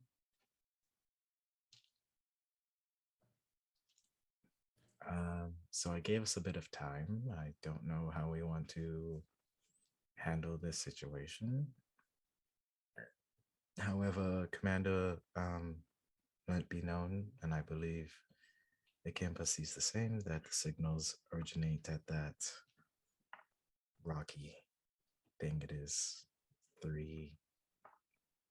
2 planets away, so the third one away from that star system. I believe we should put in a call to Torch. Call for some potential backup. Who knows if they even have people positioned out here. They have us positioned out here, so of course that's our predicament. Invicta, what do you think? Well, there's too many of us and we'll get blown out of the sky. So if we can contact Torch without them interfering, sure. Koseh raises her hand in a room by herself. Yeah, I was gonna say, are you there? For anyone It's to the see the intercom. hand? Incredible. Yeah, nope. It's the intercom. They didn't care when we mentioned Torch. And their machines are better than we expected. They're going to know that we're calling for backup. And they're going to blow us out the sky. But what if we let them do it and land on that little rocky planet and figure out what's going on? Kim was just floored. This is a brand new ship. I can make more. What about my We've- kitchen? Exactly your specifications. Think of the things. It is a sphere because you wanted it to be a sphere. Yeah, no. The only thing we're missing is the star in the center because that would be too expensive. It's a People, really cool we- ship. we I have- understand that. We have things, more pressing things other than ship talks happening. I vote we leave. I didn't come this far to get blown out of space. I can agree with that wholeheartedly. And I can't afford to pay Torch back for my portion of what the ship would cost. God, wait, do we have to pay for stuff? We have insurance. Yes. I hope not. Mando, Because that med bay, happens. expensive. are we Do you all not get the insurance? okay? Got the You insurance. should have been on board by this point. Yeah. And that's neither Peel here out. nor there. I agree with Invicta. I'm gonna I peel agree out. we make we will heed your warning. We apologize for encroaching upon your space.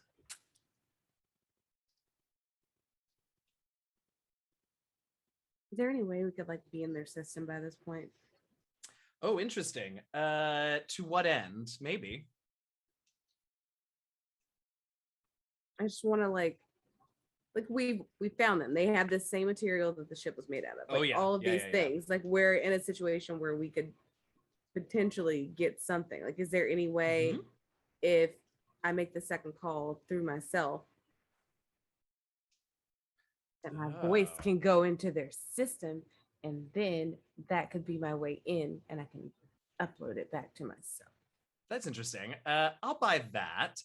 We are barreling towards 9, so I'm not going to switch the screens, but I am going to need a roll, Silent 919, and I will narrate that roll to our lovely viewers. But yeah, I'm gonna. Yes, it is absolutely possible. But I need your roll for it. Oh, I wasn't sure. It's such a funny. We have established such a funny flow. I was like, are we gonna have a finale without a single die roll? I mean, I'm okay with that, but yeah. So you can attempt to, and I think that is, if I may, I think that's probably the approach. Is this is the source of the things that landed on our homeworld. Let me see if I can get literally anything from them that will help us. I think that is totally reasonable. Let me, go right ahead. So we've got you want to go through it? Yes, we have the Monsagani distinction because that's how I'm able to do any of those things. I'm going to also use operate because I'm trying to work within their operating system. I'm Sure. going to use knowledge because I am trying to acquire knowledge about the situation in the ship. And I will use my weaponized braids because they boost my processing power. All right, let's see it. Get out of here, Adobe ad. All right, so we have a 10 and no hitches with a D8 effect die. Now, this is a contest, so we're going to sort of narrate our way through this. But they are going to make a quick roll here of this. Do you have any stress, Sila? I don't believe so. I don't. I should be like recovered from that D6 insecure. Yeah. Okay, so you continue to, and they're not responding, right? So you're opening this channel of communication, like a sort of like keep the line open so we can trace the call sort of thing. And they're leaving the channel open, but they're not responding, which makes it just a little bit harder because you don't have that incoming signal from them to latch onto, just your connection to them. So you got a 10, they rolled a 14. So you can push your luck to try even harder if you would like. Yeah, but so far it's proving difficult to get through their firewall. I understand that it may have been off-putting to say that this was official Torch business, which it is, but we are actually the cooking staff for Torch. And I'm a chef. I have the kitchen to prove it. We can offer you baked goods. Is there any possible way, I'm just trying to keep the line of communication open. Is there any possible way that you have some sugar? I know it's a long shot, but there's just one thing that my recipe calls for. And I love it. It is for an official Torch event that we have to get to. I don't want to encroach upon your space.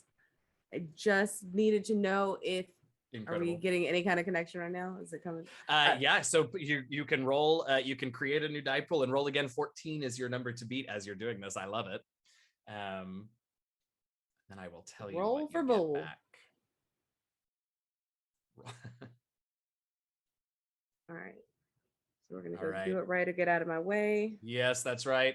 Our commander is determined here. Ooh, I like Influence. that. I like a bit of influence. Get him to send you something. You're being persuasive. Power. Yes, take the upper hand Power. of this My situation. presence. All right. My presence. Yes, absolutely. Immersion. Hey, that is a 16. So here's what happens. You beat them. Here's what happens. You are just talking, and they switch you to a sort of idle comms channel, and you start receiving something. What, I don't know if you remember this or not. What did you, the beginning of this season, when you got blown up in the probe pod and you got corrupted and you started singing something, do you remember what it was? Oh, my malware made like so many things come through. I don't know which one was it. Whichever one it was, it doesn't matter which particular one it was, but whatever jokey Earth 2000s Earth 21st century Earth song you decided represented the corruption, that's actually what you hear. And in fact, this whole time you have been singing Earth music because that was the corruption that fed into you, some sort of garbage data of old culture art that they used. It's Jordan Knight. Give It to You by Jordan Knight on a constant loop. There you go. But it is enough of a signal send that you're able to latch on and get into their systems a little. And the important thing, you'll get some basic schematics and some sort of weapon capabilities and things like that. And they're not insignificant. Their cloaking technology may seem crude, but they are still a spacefaring people and they're capable. But you also happen, something looks familiar and you tap into it and you get readouts of some of the same data that you uncovered at that external planet, at that comms relay station. But now you understand it. And you see that they have genetic information on 2 Hyanols, a Misajai and a Hothorean. And you immediately remember those 4 of your friends being sampled on that volcano. You see data about the air and the soil and the water on Vutoa, with a particular emphasis on the density and oxygen concentration of the atmosphere on Vutoa.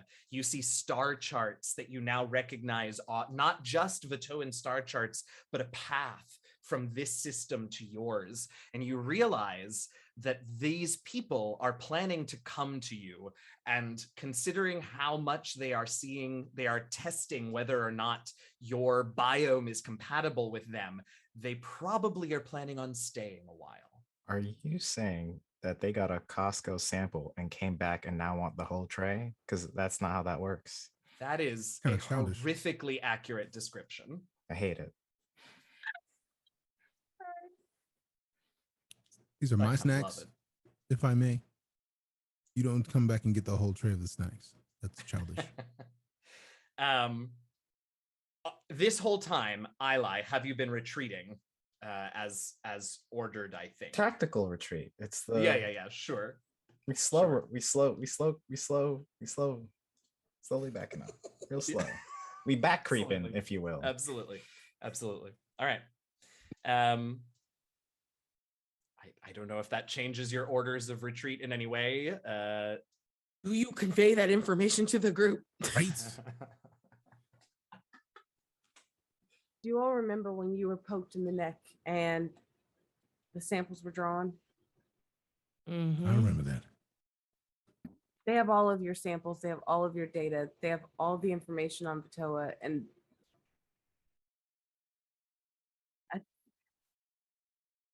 I don't think they plan on leaving. What do you mean?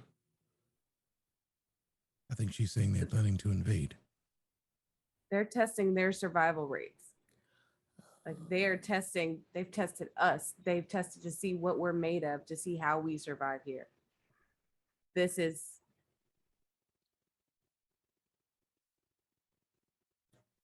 didn't think this could happen here. Could we move further away and faster so that we could probably let Torture know what we found out? Yes, thank you all so much. I guess you don't have the sugar, so we're gonna get out of your way, and I'm just gonna use a sugar substitute.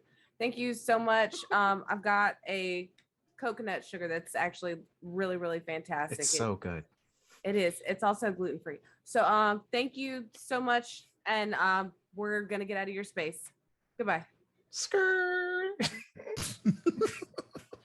I do with Oscar, my mouth because right, yeah, obviously because the it's ship right. doesn't skirt. Absolutely.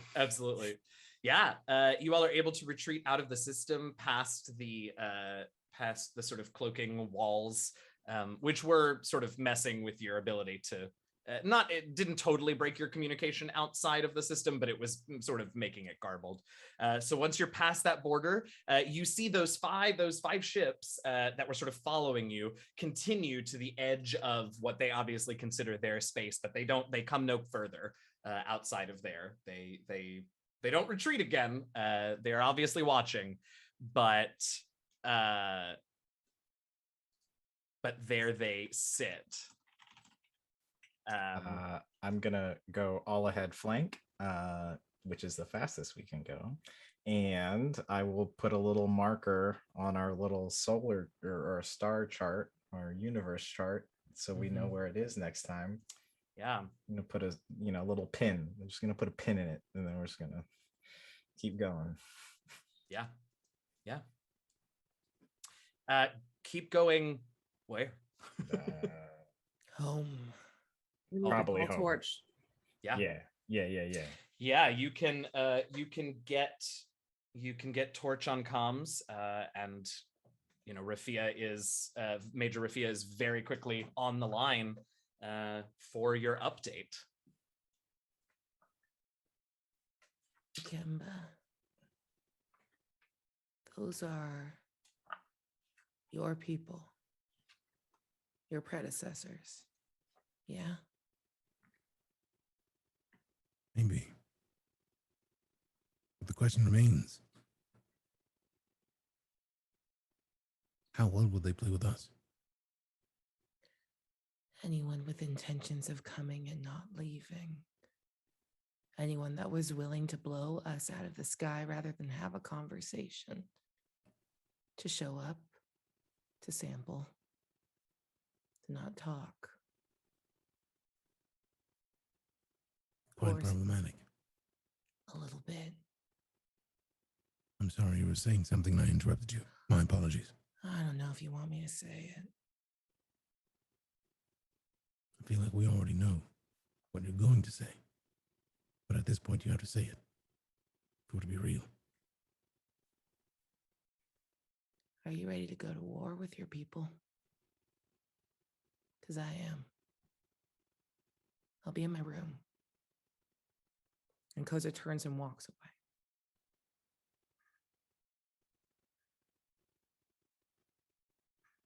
Just the idea, like, after experiencing what he experienced and just the idea of having to go to war with other people descended of his ancestors. He gets real quiet.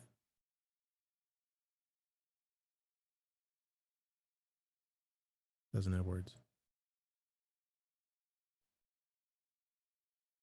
The rest of you, Commander, are you the one who's sort of giving the report to the Major? Yes.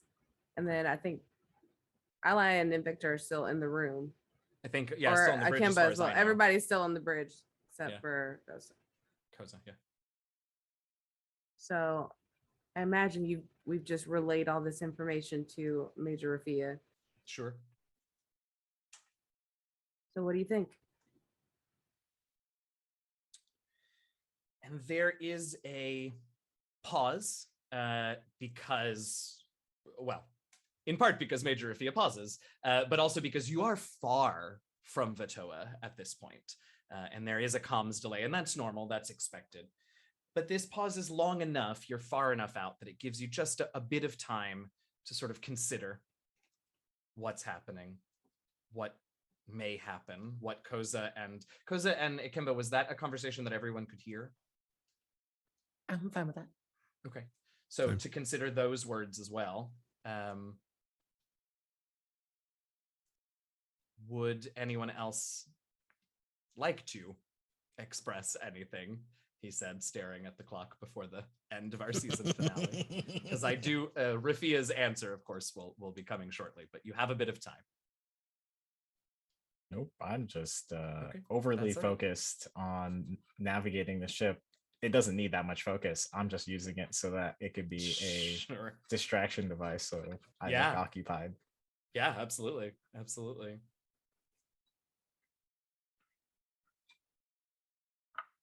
Invicta's just focused on her station. She figures if she'll talk to Ikemba, it'll be later and privately. Sure, sure. And probably will, I imagine. So after a bit of time for the comms delay, Major Rafia says, I think it is time that you return to Vutoa. Things have progressed here as well. Your information will prove invaluable, I think, as will the success. And she pauses. The tragic success of the Hapalock team that we sent out. We were able to obtain quite a bit of information from them before we lost contact.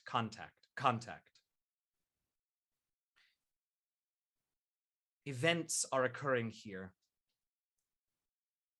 The creatures, the Hapalocks, they're taking to the air, to space.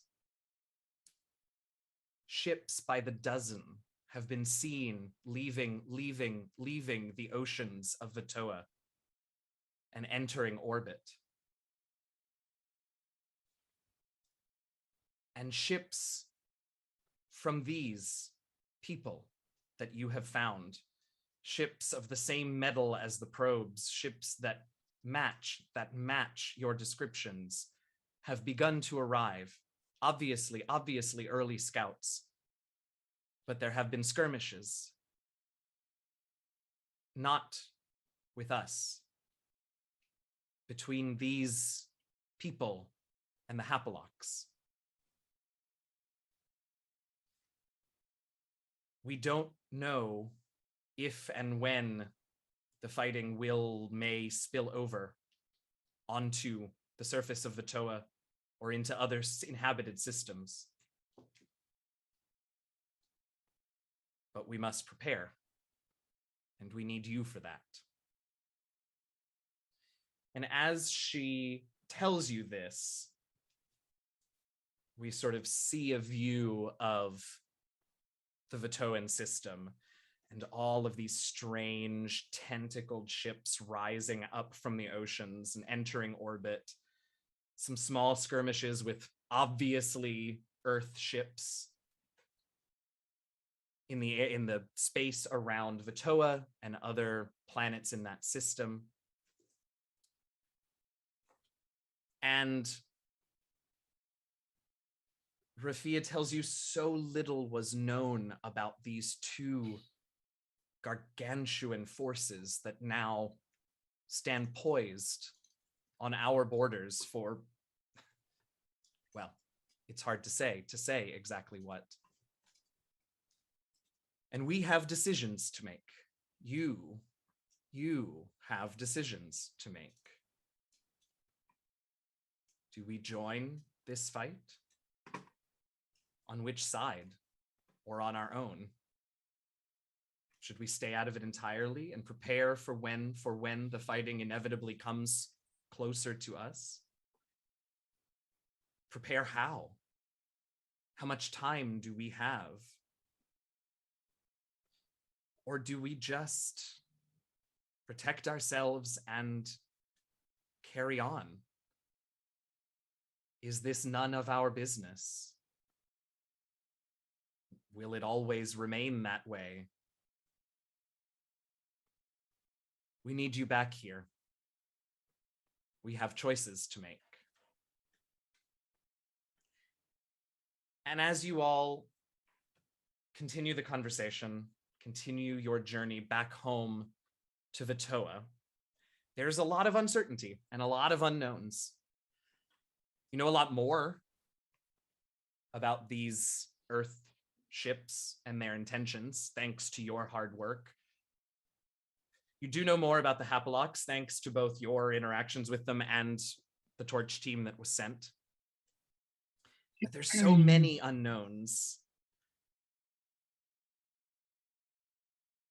And eventually you'll have to make choices and deal with it all.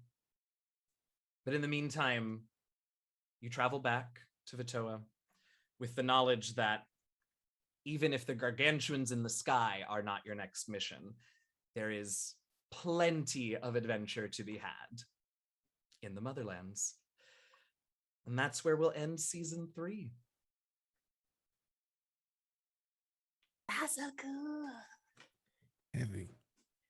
Oh, man. Thank you all. Thank you all so very much. I love this story and I love all of you, the 5 of you, for telling it with me. I thank you. I think it's really kind of a testament to you all who are the players in this story for us, that we could have, well, I'm going to hurt myself patting myself on the back like this, but anyway, that we can have a finale that doesn't have to have a climactic battle and lots of dice rollings and I do this much damage, but that I felt connected to you all and to the story, and I think that's amazing, and I think you're all amazing, so thank you.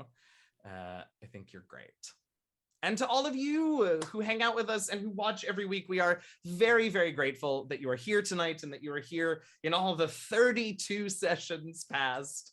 We're very, very grateful for your support. Let's go ahead and go around here. Now, we are going to be doing a little Q&A talkback chat with some of the cast and also some of the developers and other team members that we have on Into the Motherlands. So don't go away. But I do want to give space and give a chance for the 6 of us to let you know who we are, where you can find us on the interwebs, and what you can find us doing in a post-season 3 world. So who's first? I'll start just because I want to shout out how incredible that finale was and how incredible a DM you are, a game runner and crafter that was able to just like you said, you were able to give us stakes to build a world and then unleash it. And that is the coolest and most difficult thing to do, to tie up what we've learned so far and to open a door to something even bigger to come next. It's been incredible to be at the table, getting to receive your story and be a part of it. So I want to thank you and the rest of the cast for just being in just an amazing table. I'm Abria Iyengar. You can follow me on social media at Quiddy. I stream all over the place. You can catch other than here, you can catch me over I ran Exandria Unlimited for Critical Role and Misfits and Magic for Dimension 20, and I'm currently on the 7, which is on dropout.tv. And I just want to add, as a little stinger, the entire way back, Koseh was quiet and withdrawn because she's already started working on a project that she calls Handshake to deliver incredible amounts of data and programming via what she just learned. And if we're going to war, then she's going to equip Vutoa with everything it needs to win it. So that's her whole vibe. And I'm going to stop talking now because I'm shooketh. Oh, this is so good. Thank you. Thank you. Who next? I will go. Great. So hello. My name is Michael Kritz. So you can find me anywhere. Yeah, so I have a couple of things going on. That's what we're doing, right? We're shouting out things that we're doing. Yeah. And Okay, if you feel like you would like to, I think that was great. And if you feel like you would like to give us a little epilogue stinger of what your characters are up to, in the immediate future, that's great. All right. But don't feel like you have to, certainly. Cool. Did not warn you. Yes. So I am Also in a game with Critical Bard on Saturdays. I don't know when we're doing our next one, but just pay attention to Critical Bard's Twitter and my Twitter for Let's Get Wildmount, a D&D TTRPG that takes place in Exandria, or Wildmount specifically, obviously. And then I'm in Feyforge Academy, a podcast that we do D&D 5e, where we are in the Feywilds, the school, magical school in the Feywilds, and that's pretty fun. My preteen character is on the worst and best date, mostly worst date ever, first date, so that's cool. And then I am in Second Starts the Right, TTRPG that takes place in the Neverlands, which is really cool. And I don't know much about it, so that's really fun. I also play Magic the Gathering. Like I said last time, at some point there's going to be a drop of, if you like Commander, there's a drop of I Hate Your Deck, where I play with Joe Johnson, who stars in the Orville, or is one of the actors, many actors in the Orville. And so whenever that drops, just pay attention to that. And then I put it on my schedule, I will finally actually play Magic on my channel. I'm going to dust off all the anxiety and nervousness and play some Modern on my stream on either Saturday or Sunday. So check that out. I have it on the schedule. And then our producer, Leonie, who you don't see, but will soon. Yep. We are doing a romance thing. So basically we talk about TTRPGs and romance and how you can kind of have it all and also have it be really engaging and safe for all players, and something that just adds more to your gameplay. So cool. I believe that's all me. So, yeah. All right. Who's next? Hi, I'm Christina Ariel, and I play Commander Silent 919. You can find me on Twitter and Instagrams at Christina Ariel, KRYSTINA ARIELLE. You can catch me this Saturday over on IGN. I'll be hosting for DC Fandom and IGN's coverage of that. So be sure to come support and all that fun stuff. You can also submit what you're excited about for DC Fandom via TikTok to IGN and let them know how you feel about that, which is pretty cool. Oh, there's a thing. I also host Star Wars The High Republic show on StarWars.com. So we will have a new episode next month. So be sure to pay attention to that. And Into the Motherlands is nominated for Best TTRPG in the Gamehers. So go and vote for it, because we're I think a super, super enjoyable show and a great way to spend your Wednesdays. I was about to say Tuesday. I'm like, what day is this? I don't even know. But it's Wednesday. Today is Wednesday all day long. So yeah, do that. And thank you all for watching and supporting us, because I love the show and this cast, and I've really enjoyed my time. Yeah. Bye, guys. Oh, wait, not bye, because we still have a thing. But not me. Somebody else. Oh, hi, it's me. I'm DJ. I've been your Musalian biopriest this entire time. Name Ikemba. This has been wild. Just wild. That's it. It's gonna be words said very shortly. But aside that, I am in tomorrow night. I'm going to be in a Ravenloft official D&D stream as Desmond, a human ranger lycanthrope. I really like saying it that way. It just fits, right? It's perfect. But it's awesome. We're gonna be playing some D&D over there with our next person up, I imagine. Cypher. Hi. Hi, I'm Tanya. It's my channel. Come and hang out. Black Dice Society, like DJ said. Sunday's Rivals of Waterdeep with Eugenio as one of our co-DMs, along with Urban Bohemian. And I stream games here on occasion, so just come and hang out. Follow me on the Twitters. And I'm Eugenio. You can find me on the internet in most places at DM Jazzy Hands. I stream on my channel. We are making our way through Mass Effect. We're in Mass Effect 3. Tomorrow we're gonna keep pressing on with that, and I think I have a fun, cute announcement that I'm going to make during the stream tomorrow, so come hang out for that. That will be fun. Like Tanya said, Sundays 1 p.m. Eastern, 10 a.m. Pacific, Rivals of Waterdeep. Urban Bohemian in the chat, and our luxurious voice at the top of every episode introducing the episode. We are the co-DMs this season and having a blast. We had Rivals Con take over the Rivals home of Trollskull Manor, and now they have run away to escape. All the cosplayers dressed up as them, and they've run away to the Witchlight Carnival. So we'll see how that goes on Sunday. And then on Mondays, I'm back on the Kobold Press channel doing season 2 of a Courts of the Shadow Fae campaign. We have met the Queen of Night and Magic, the Shadow Queen, and she has sent us to go whale killer hubby, I think is what we're sort of out to do now. So that's an exciting campaign GM'd by the incredible Little Red Dot. So come check us out on Monday evenings. And that's me.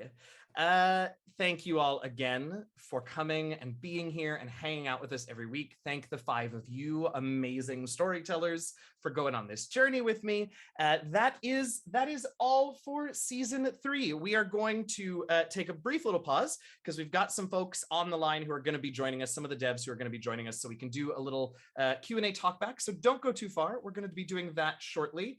Is there anything else I should be saying before we take our break? I did not clarify ahead of time, but I think that's it. So we're going to go on a little quick break just so we can fix up the overlay and get those new folks in, and we will see you shortly for this Talkback Q&A. Thank you all. Don't go far. We'll see you in just a minute.